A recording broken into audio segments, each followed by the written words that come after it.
Welcome back. For today's deep dive, our mission takes us deep into one single, really agonizing day back in the early 1980s. We're exploring a source that chronicles this profound personal spiritual experience. And it's set against a backdrop of, well, intense social alienation and pretty hostile media coverage. We're not really looking at policy papers or economic trends today. Nope, we're focusing entirely on the internal life of one young man during a moment of severe, severe crisis. So let's unpack this. Let's set the scene a bit. You really have to place yourself in Britain during the height of the Thatcher years. This was a time defined by, well, fierce social conservatism, wasn't it? Deep economic anxiety, lots of cultural upheaval. And picture this. The concrete expanse of just an ordinary high street shopping center. Specifically, we're in Swansea. Seems mundane, right? Utterly secular. But if you were a member of a, let's say, non-traditional religious group trying to do street witnessing there, you weren't just facing polite ignorance. You were wading into truly hostile waters, basically carrying the weight of that morning's newspapers with you. Exactly. And what's fascinating here, I think, is the sheer grueling reality of the task he faced. The young man whose account we're looking at was part of the Unification Church, often called the Moonies by the sensationalist media back then.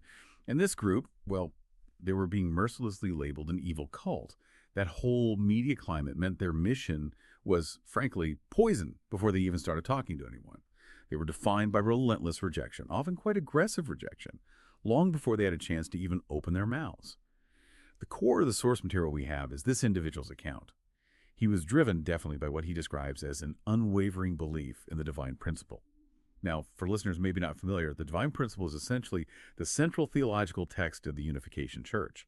It lays out their understanding of God's plan, humanity's purpose, what fuels that missionary zeal. But this specific day, the one we're diving into, it was a crucible. Just sheer spiritual exhaustion, so severe it brought him right to the brink of, well, surrendering his faith entirely, giving up. That internal tension is it's absolutely compelling, isn't it? You've got this young person convinced he holds the key to cosmic truth, literally, but the entire world around him is screaming that he's deluded, that he's holding, garbage. So our goal today is to dissect this intensely difficult day, the public antagonism, the private collapse, and crucially, this one mysterious, maybe minute-long encounter that seems to have completely redefined his faith, his commitment. It turned what looked like certain failure into something else. Validation. Let's start right there on the causeway. We're calling it the crucible of the causeway. Try to picture the environment.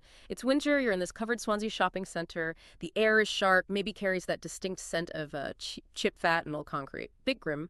The narrator even notes the heavy coats people wore seemed to mirror the heavy, oppressive spirit he felt himself carrying. His post was strategic, near a big department store entrance, so lots of foot traffic. But that also meant he was just utterly exposed to the masses and, well, their judgment. And that exposure, it was profoundly psychological. The hostility he faced wasn't passive indifference. It wasn't just shoppers hurrying past ignoring him. No, it was active. Pervasive prejudice, really fueled by that media narrative we mentioned. He writes that the literature he offered was, and I quote, frequently dropped at my feet or snatched with a sneer, sometimes crumpled up, thrown back at him. The spiritual toll isn't just about the failed effort, the lack of results. It's that constant grinding realization that his, quote, purest intentions were being constantly filtered through a lens of fear and misinformation. I mean, to be labeled a Moonie in 1980s Britain, it was basically like wearing a sign saying, approach me with suspicion and maybe hatred. God, it sounds exhausting, just trying to maintain a polite composure under that kind of sustained weight. But he says the worst moments often came in that mid-afternoon slump, when energy dips. It wasn't just the casual dismissal, then, mothers yanking their children away. It was direct, aggressive confrontation. And what's fascinating, or maybe disturbing, is that the primary antagonists often weren't secular cynics. They were, in his words, other religious groups who had appointed themselves as the sheriffs of spiritual orthodoxy. Yeah, this detail really illuminates the complex nature of spiritual conflict back then. These were often staunch evangelical Christians, aggressive street preachers who saw themselves as protecting the public from heresy, from what they saw as dangerous deviation. They didn't just see him as maybe a misguided young person. They saw him as an existential threat, a spiritual danger. What kind of thing? I mean, what was the most brutal or intense stuff they would actually yell at him? Well, the source mentions them using weaponized scripture, basically hijacking biblical authority to tear him down publicly. They'd bellow accusations, things like, repent, you are a fraud. This is the spirit of Antichrist working through you. Really harsh stuff. They weren't looking for dialogue or debate. It was more like a public exorcism attempt. They genuinely seemed to believe this young man was, quote, an agent of the inferno. And that conviction, combined with hours of just general public contempt, that was what really started to break him down internally. Wow. That transition from external attack to internal collapse, it's terrifying to think about. Which brings us to section 2, right? The onslaught of doubt. It seems it wasn't just the pain of the insults anymore. It was the cumulative effect, the sheer weight of all that contempt, the pitying scorn. That's what became devastating. Precisely. He stops sort of mentally defending the organization and starts questioning his own sanity, actually, Right. and the divine premise itself. His central dilemma became this really stark question. If our message is truly divinely inspired, why is the world so aggressively rejecting it? The logic felt kind of unavoidable to him at that point. If God was truly on their side, why were they so universally despised? Why this constant failure? This is the absolute heart of the crisis. Yeah. His internal mechanism of faith just stalling under the pressure. He describes reaching a real nadir, a true low point, feeling utterly alone, exposed, looking up at the, gray glass ceiling of the shopping mall, feeling like a, quote, drowning man, utterly abandoned by the very God he was trying so desperately hard to serve. He wasn't even thinking about finding converts anymore. He was actively planning his escape route, how to just discreetly pack up his leaflets, walk away from the movement forever, and not look back. Yeah, it was more than just being tired or discouraged. He described staring blankly at the cold paving stones, calling it the moment of genuine spiritual surrender. He felt the physical weakness matching the spiritual defeat. He wasn't just discouraged. He felt spiritually kind of vacated, ready to capitulate, completely give in. And here is where it gets really interesting, doesn't it? This moment of absolute surrender, rock bottom, is the pivot point. Let's call this section 3, the Angel of Swansea. The source is really clear about the timing. It happened exactly then, right when the spiritual tank hit absolute empty. The narrator says the background noise of the shopping center, all that hubbub, it seemed to momentarily just mute itself. Even the harsh fluorescent lights seemed to soften around the edges somehow. And the physical details of the messenger are important, mainly because they're so ordinary, so unexpected.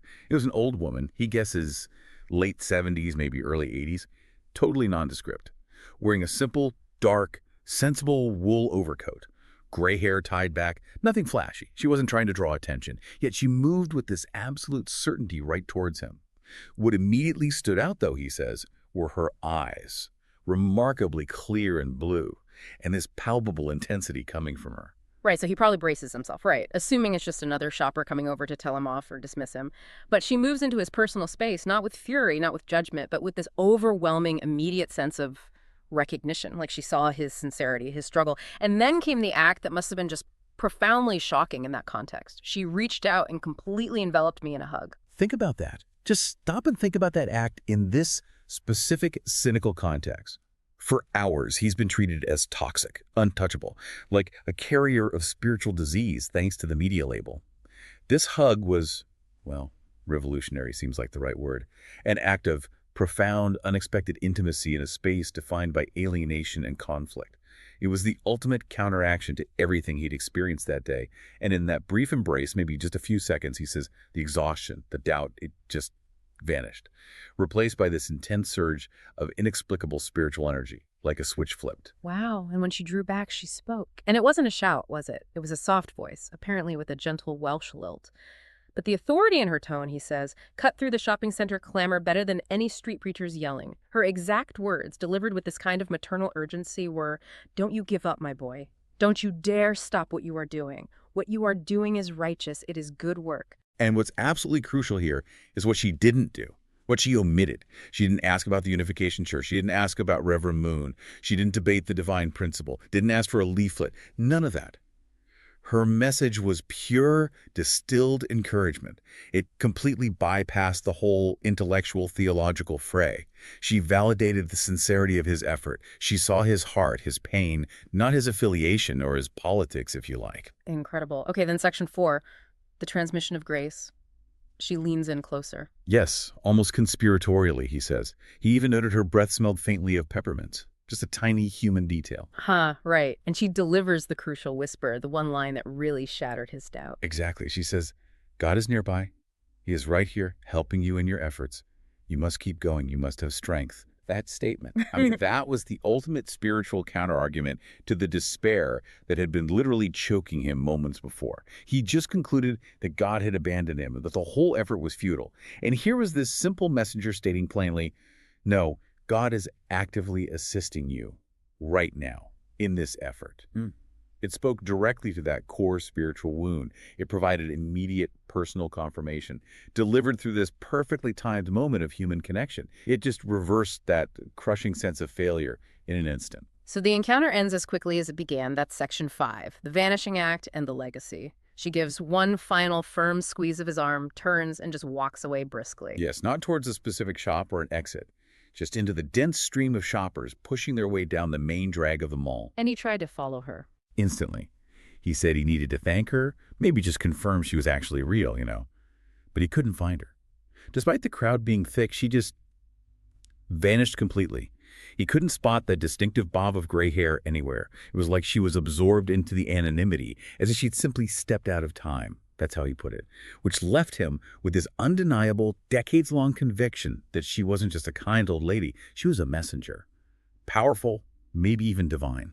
So the immediate outcome, the profound effect, was this sense of validation, personal validation. The message he took away wasn't suddenly, oh, great, now everyone's going to join. No, it was that the focus should be on the righteousness of the effort. The value was in the labor itself, the sincerity, not the immediate visible fruit. He felt seen, acknowledged at the highest level right there in his darkest hour. Exactly. And this validation, it clearly had enduring power. The source material makes it clear that for decades afterwards, literally decades, whenever the narrator faced deep ridicule or maybe professional failure or just that grinding exhaustion that comes with any long-term spiritual path, he recalled the warmth of that single hug, that moment.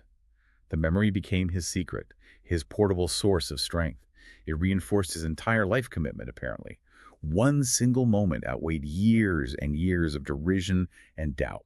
The core lesson learned here feels, well, truly beautiful, actually. That maybe miracles often happen not as these spectacular, universe-altering thunderbolts, parting the Red Sea kind of stuff, but as small, perfectly timed flashes of grace delivered via human conduit, appearing precisely when failure seems most certain, when retreat feels like the only logical choice left. And if we connect this back to the bigger picture, maybe zoom out slightly.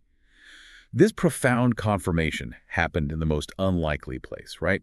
The most hostile, cynical, commercial environment you could probably imagine, a shopping center in a skeptical 1980s city. It suggests, perhaps, that a sustaining grace isn't just confined to holy places, that it's not only present, but actively engaged in lifting up those who strive sincerely, even if the world around them judges their chosen path really harshly. Yeah, it's like the judgment of those thousands of hostile shoppers. It faded over the years, but the warmth of that single righteous hug, the hug that literally pulled him back from the brink of spiritual failure, that remains an absolute anchor for him. The ultimate message he took seems to be, even when the world labels you a pariah, maybe your true audience is watching. And sometimes, just sometimes, they send down a simple messenger to say, keep going, you are seen. Which does raise an important final thought, maybe for you, the listener, to ponder. If life-altering personal validation, if divine grace, can potentially be delivered through a completely unassuming stranger in a brief, maybe minute-long encounter like this, well, what does that suggest about the countless small, maybe unrecognized acts of kindness or encouragement we dismiss or overlook every day? Is the universe perhaps constantly sending us quiet messengers, maybe even insensible wool overcoats? Something to think about perhaps the next time you find yourself stuck in the mundane reality of your own local shopping center.